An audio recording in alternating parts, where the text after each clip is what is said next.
again! I'm doing this. Put myself through.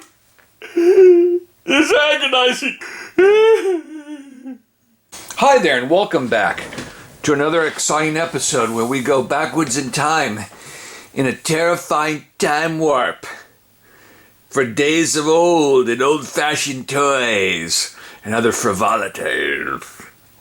Today, we're going to go through a toy that I really loved as a kid, Hasbro's Amaze-A-Matics. And this was an example of my parents' amazing ability, especially my mother, to give me a toy for Christmas or my birthday or, some day just in between. That was something that I hadn't seen before, didn't know about, wasn't heavily advertised on television. She knew I would like it, and almost 100% of the time, I did like it, and such was the Amaze-A-Matics. These came out in 1969. I got one just like this model and really enjoyed it. And they are a programmable car. They're programmed by putting in a little card that have the edges cut out on them to quote-unquote program the car to run its course. Turns backwards and forwards, stop, go, what have you. And they really work. They are also prone to a lot of breakage. A lot of things can go wrong with them. Generally speaking, as I've talked to people and done a lot of research, other kids experience that had these paralleled mine, they were great for about 8 months, and then they broke. And they were very challenging to fix for a small kid, or even adults that weren't into restoration. Just through time and age, almost every single one of these that you find, for example on eBay or at a garage sale, will not work. There's so much history and so much to tell you folks about Amaze-A-Matics if you're not familiar with them, that I'm breaking this video into 2 parts. This first part, which will go through the history that I know of Amaze-A-Matics, the car itself, how it works, features of it, and then I'm going to have a whole separate video on how to repair them. In this video, though, I am going to point out the problem areas on these cars, but I'll tell you, they're available on eBay at a reasonable price, depending on what model you get. They are extremely challenging to fix. I will also say that they're very satisfying when you get them going again. And just hearing these cars run brings me back to being an 8-year-old kid again. So a lot of fun and a lot of nostalgia with this. So let's move in and take a look at Amaze-A-Matics. Now, I believe that the first model that came out was the Chevrolet Astrovet, which I believe is based on a show car. And there was a million of these at the store. And then as time went on, they brought out other models, or perhaps they had them all out at the same time and it was just a distribution consideration. I don't know, but this is the most common one you will see. And each set came with an instruction manual, of course. 4 of these pylons, and there's some sets that actually come with 6 of these. Don't really know why, but that was an interesting point. The car, which has all the cars of this genre, have a removable body and the chassis. They take AA batteries. The cars are pretty well made and pretty sturdy plastic, and they shine up really cool too. I mean, you can really shine them up well. This was the same model set I had when I was a kid. And of course, there's 2 types of program cards. The pre-cut cards that are kind of a plasticky sort of fiber sort of material. And they gave you white cardboard ones that you could cut out yourself. I'll show you in details, but these cards basically feed like a conveyor belt, although not a belt, a conveyor system through the car. And then one side of these notches controls the steering arms, and the other side controls whether it goes forward or reverse, or stops.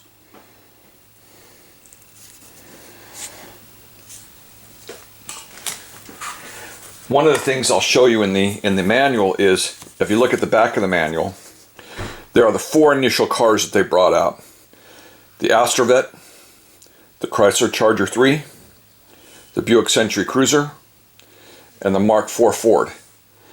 And in that order is about the order of availability and I would imagine production. I remember seeing, obviously I got this one, I saw this one at the store, and I think I saw this one at the store. I never saw these two anywhere else. And they're a little harder to find. But at any given time, just about all 4 of these are on eBay in various levels of condition.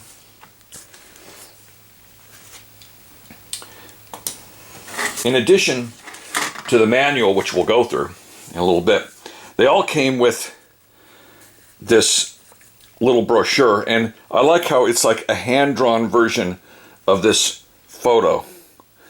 I like putting cars in. And this was interesting because it was an offer for you to get additional cards and additional ones that you can cut out and program yourself for $1.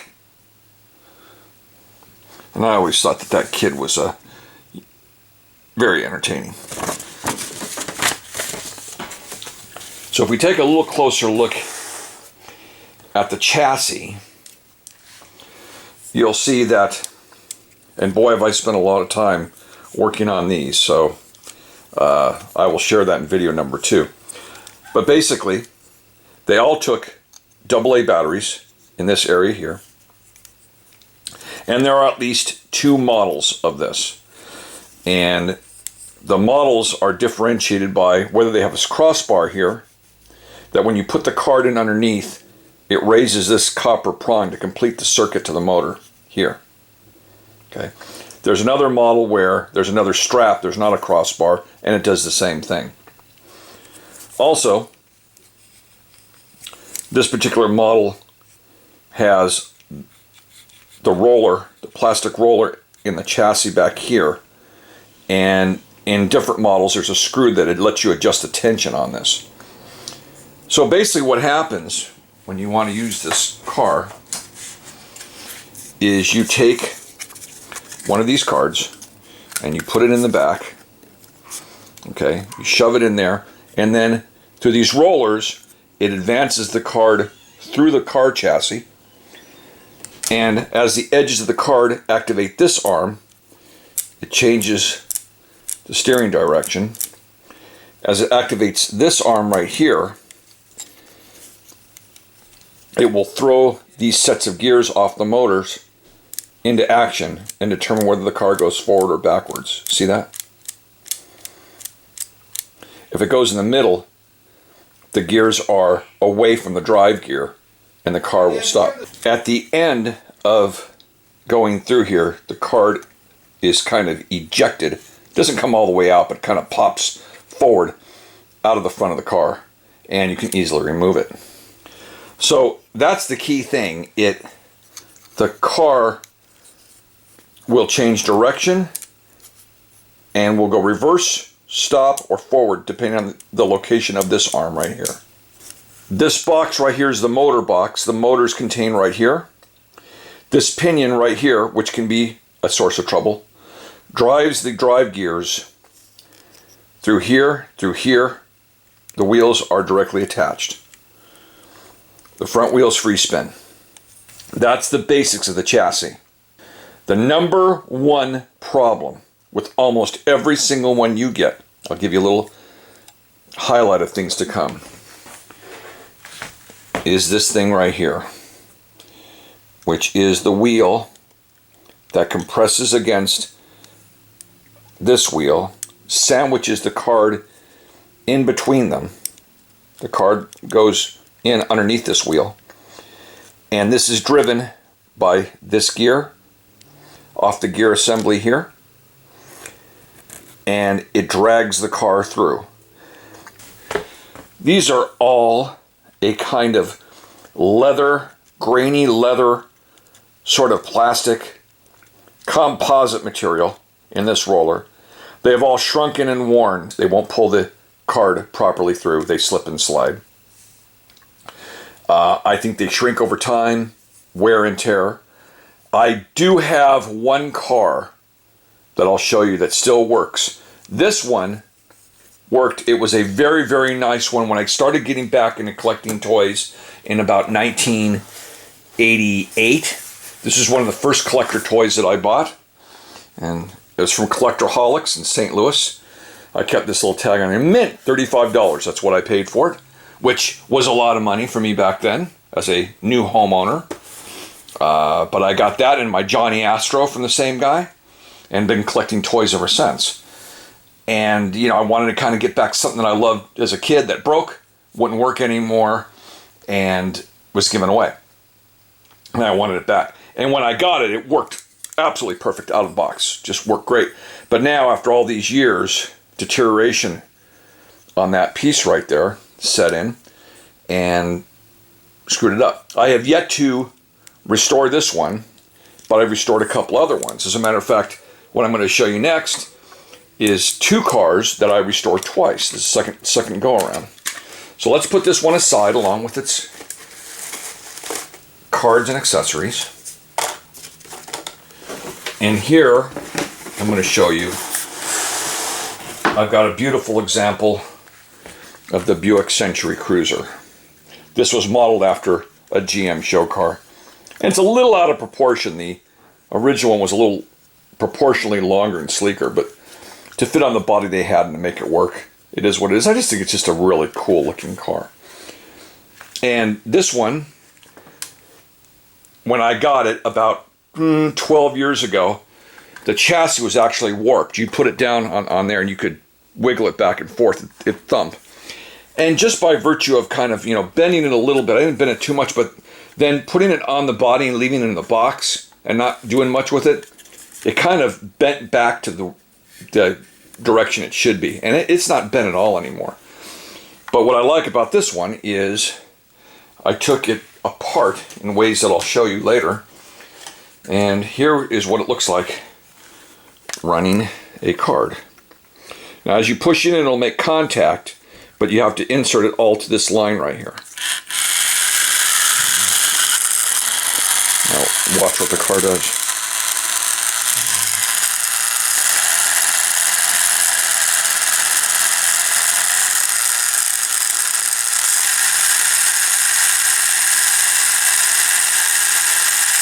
Straight, turn to the left, straight, turn to the right, stop, shift gears, go in reverse, turn right, or that would be left, forward, a little more left, and then it stops. And that's how the card is pulled through there. You notice that the card did not slow down, it didn't hang up, it just went all the way through. That's because I devised a method to replace that roller that I showed you on the inside of the car. This external one is a hard plastic, and I don't think it'll ever wear out. It kind of provides tension, or kind of pressure, I should say, on the card. But that's how it's supposed to work. At the same time that I fixed the Buick Century Cruiser, I fixed the Charger show car as well. This is the Chrysler Charger 3, as they called it. And this one, I had put in a rubber roller replacement before, and it did work, you know, several years ago, but it was a kind of a hack job the way I made the rubber cylinder, and I've got a much more refined way of doing it now, and I did it on this one, and boy does it work good. Let's take one of these.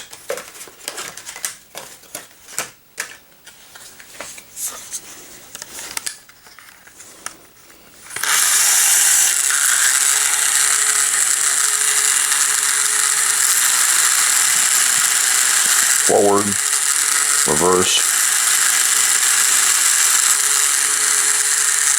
You can see the wheels turning again, and then turning the other direction. And straight, turning again, and then he ejects the card. Very cool. Now, you can make your own program cards, and I went one step further. I didn't want to use up all my old cards, so I used just cardstock and duplicated an original blank, put the lines in from where I needed to cut to, and then made my own out of cardboard. I don't recommend using like just cardboard like this. I'm going to try to find like a coated cardboard or something like that. But I also shined this car up with polish. And doesn't that look nice? I mean, this toy does not look to be decades old. And the decals are starting to come off, and I reapplied them. I mean, look at that. That looks like you just pulled it out of a box somewhere new. Really nice. So we've got that one there. So far, those two have been repaired and work fantastic. And then the car that I never had, so just to give you an idea, the Astrovet I had when I was a kid, and we ended up giving it away a couple years later. This Astrovet was the first toy that I bought when I started recollecting toys in the 80s. The Charger 3 and the Buick Century Cruiser came later, about 15 years ago. And then just this last week, I never had this, which is the Ford Mark IV.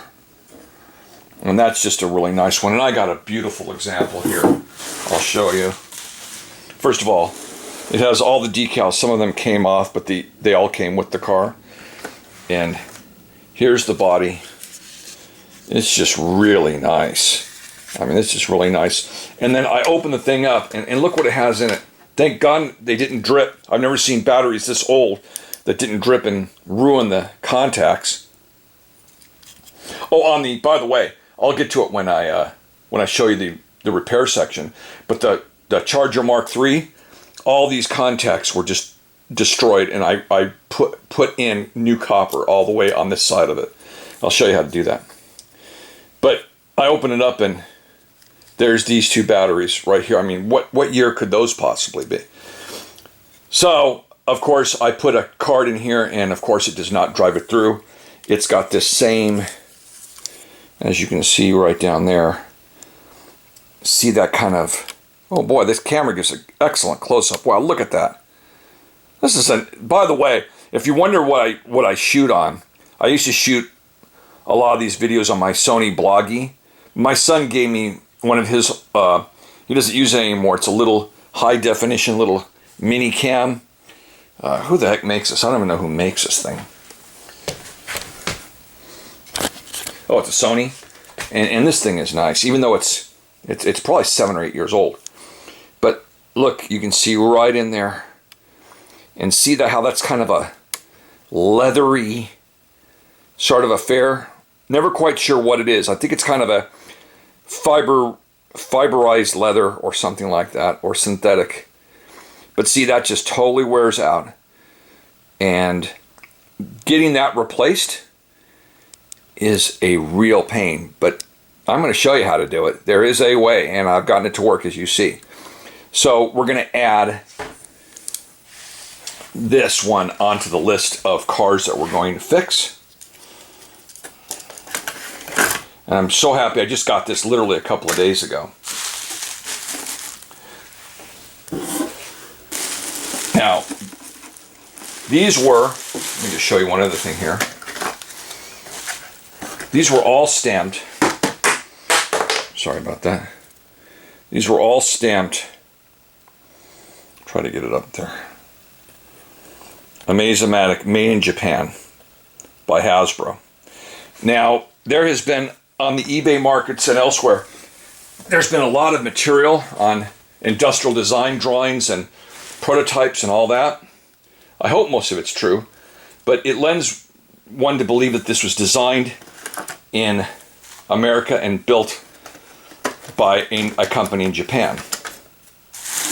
If you look on eBay, you'll find these exact boxes, but with all Japanese writing on it, including these guys, you know, English-American guys, for the Japanese market. You'll also find this very similar box, and I think it's called a CompuCar, which is the UK version of this. Very interesting. Changes were made to these cars all along the way. Very interesting. I told you about the two different types of pressure rollers, but also even the box. This is a much sturdier box, and the lid is like reinforced in a thicker cardboard than the thin ones earlier. And this, since this was one of the later models I believe to come out, they probably had a lot of damaged boxes at the stores, and retailers were probably complaining about it. That's my guess.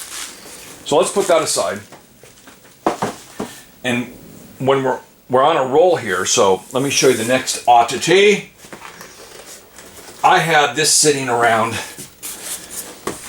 in also for about the last 10 years, and because I was just buying computer cars because I love programmable cars.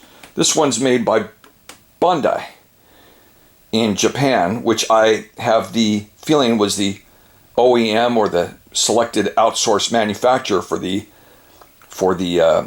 Amaze-A-Matics. And I think you'll agree when I open this box up. Here's the same kind of cards. They're blue though. And they're not marked with a race course because this was for other markets. Okay. And they have the white program yourself cards. The lettering and the screening's a little different on them. And then when you take the car out, and I didn't even notice this until I re-looked at this car 2 weeks ago. It has the Amaze-A-Matic chassis, and I never really took a good look at it. It's the same functionality, but it's different. It's wider, fatter tires, same arms and armature, but the motor is, I don't know if the motor's larger, but it's geared differently, and it's faster. The car actually runs faster. But it's almost like they learned, and these came out I think in 71, 72. It's almost like they learned from their mistakes and put a little more engineering into it. Also, the body does not snap onto the chassis. It's screwed on, as if it's not meant for you to really make adjustments or anything like that. You put the batteries in through the top. You just throw this and take this little motor or energizer or whatever it's supposed to be off out of the way, and the batteries drop down in there. And wouldn't you know it,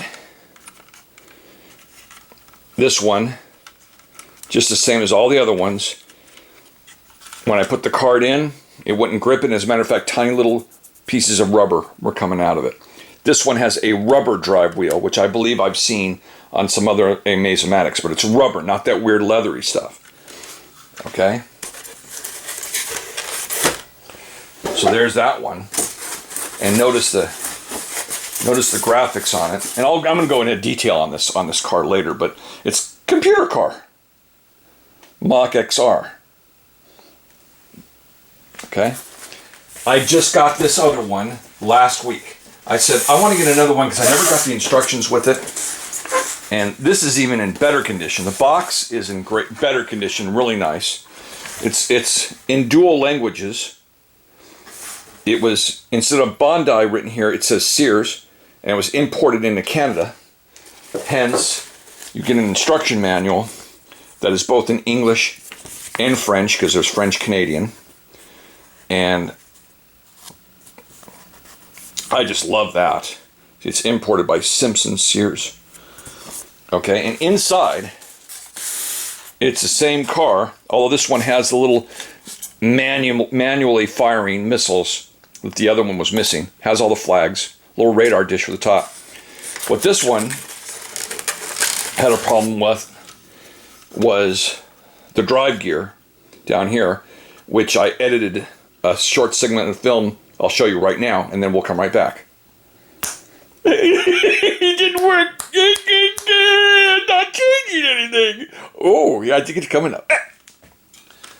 Okay, as I just showed you in that clip, we went ahead and applied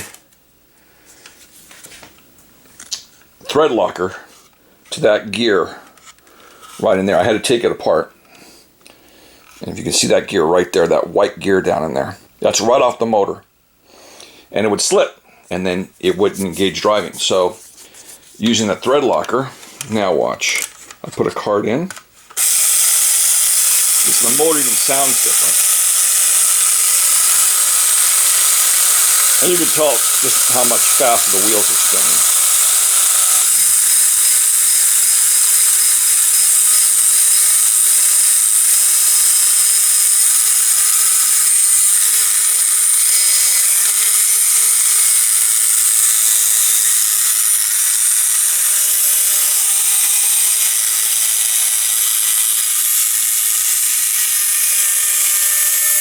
That came off.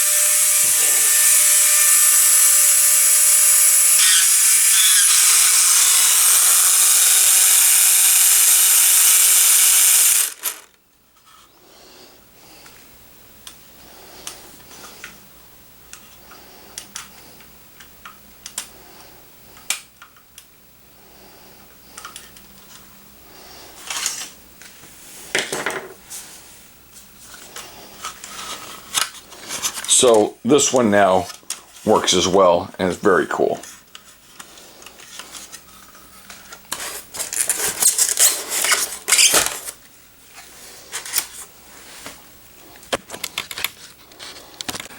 So that kind of really nice performance from cars requires a couple of things. It requires everything on the car to be working properly.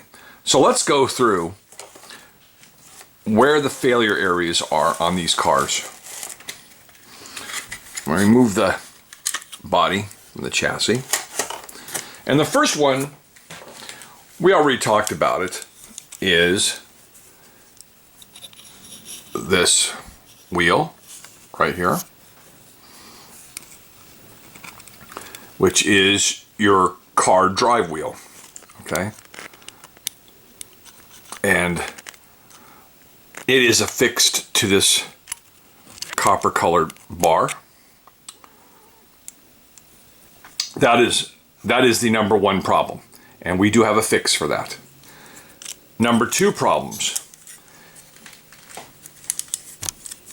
This return spring right here, which pulls, let's see if I can get a good angle here with the light, okay?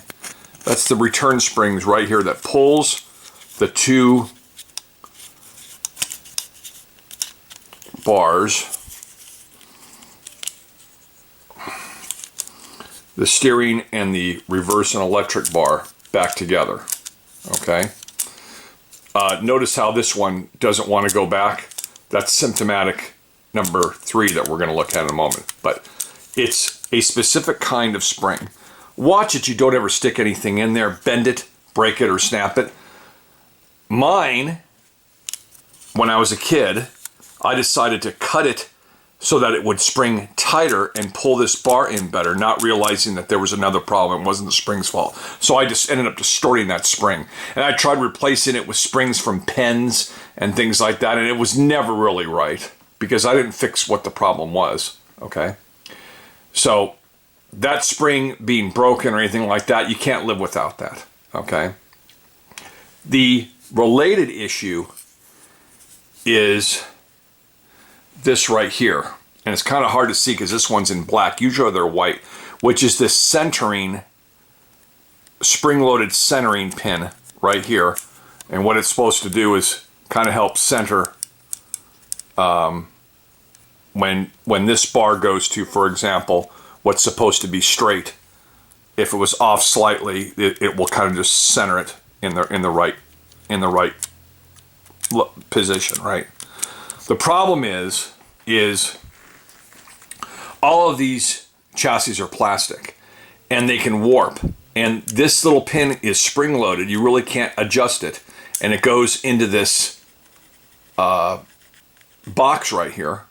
And what happens is you can put a little drop of oil on it and where it joins right here to help this movement should be really light, okay? And if it hangs like this, see, it's hanging. So now if the car, that's fine if the edge of the card was pushing on this so that the car would turn hard left, right? Okay. But what about when that little nub of the card goes away and you want to do a straight line or to turn right? It won't return on its own. See that? It's resistant. Okay. That's not the spring's fault. This entire area could have a drop of oil here and here and here and here, okay, to help alleviate that. I find it very interesting. If you look on my Buick, the previous owner filed the tip off here. You can see it's not sharp. Filed it to make it more easy to move, and then must have gotten angry and just pulled the whole thing off. It's gone. That little toothed area. So again, this is universal problems that these units all have. Okay, now you can run, and you saw that my car runs fine without it. It just is that it may not run perfectly straight, because even though the arm is where it should be, by the time it, you take into account slight movements or anything like that, it might not track completely straight without being in that center pin. But I think it's probably a decent offset to, not having the car not work properly. The other thing to watch out for is this little, the bar where it connects to the steering armature sometimes pops off this little pin right there. So make sure that is on there, otherwise it won't work, right? Okay. So far we've identified the number one culprit, and almost all of these that you're going to get now. This drive wheel here is not going to work. It will just, maybe it'll work partially, it'll slip. Trying to put adhesive on it or repair it in the car and all that, if you get it to work at all, will be temporary at best. The other thing is normal copper contacts. If you've gotten battery damage and all that, you can scrape it off with a wire brush, some cleaner, and fix it up really nicely. Other times you have to replace. I'll show you what I did on my Charger here. Actually, it's my Buick Century Cruiser. But as you can see, I completely refabricated a replacement brass contact strip that goes from here all the way down to here.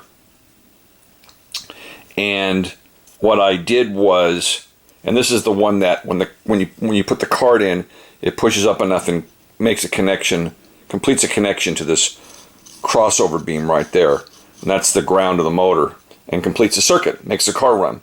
Well, this had completely rusted, and when you pushed on this tab right there, it just broke off. So I went down to the hobby store, got some brass material. I call it copper, but I think it's just brass. And then what I did is I drilled out the rivet. Notice how there's a rivet right here. I drilled it out, and through the same hole, I just put a very tiny screw and nut that you can also get at hobby stores. Usually, like in the train section, for some reason they have it. And I bent that with a pair of pliers to replicate the bend in the part that broke off. And then, as you can see, pop a battery right back in here. And there we go. So that's another place you have to look at very carefully, is that if batteries have leaked or there's any corrosion, sometimes you can clean it off, or if the corrosion is eaten away too much, these pieces might just break off. And I fabricated a new one. I've done that on a number of toys. And if you just take your time, use a small vise, several pairs of pliers to bend things around, you can replicate things pretty well and replace it. Because you always want really good contact on your batteries. And even sometimes the connectors may look really clean, but they're not. So sand them or use a wire brush on them. Replace them if necessary, and you're back in business. Are you ready to see my Buick Century Cruiser move across the floor in fully programmed mode? Very well, my friends. Very well.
now comes the time when I have to show you something horrific, something terrifying, something you may have never seen in your life or even know existed, but I must show it to you.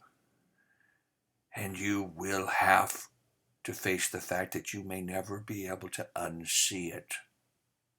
Here it is. That's just a teaser of things to come.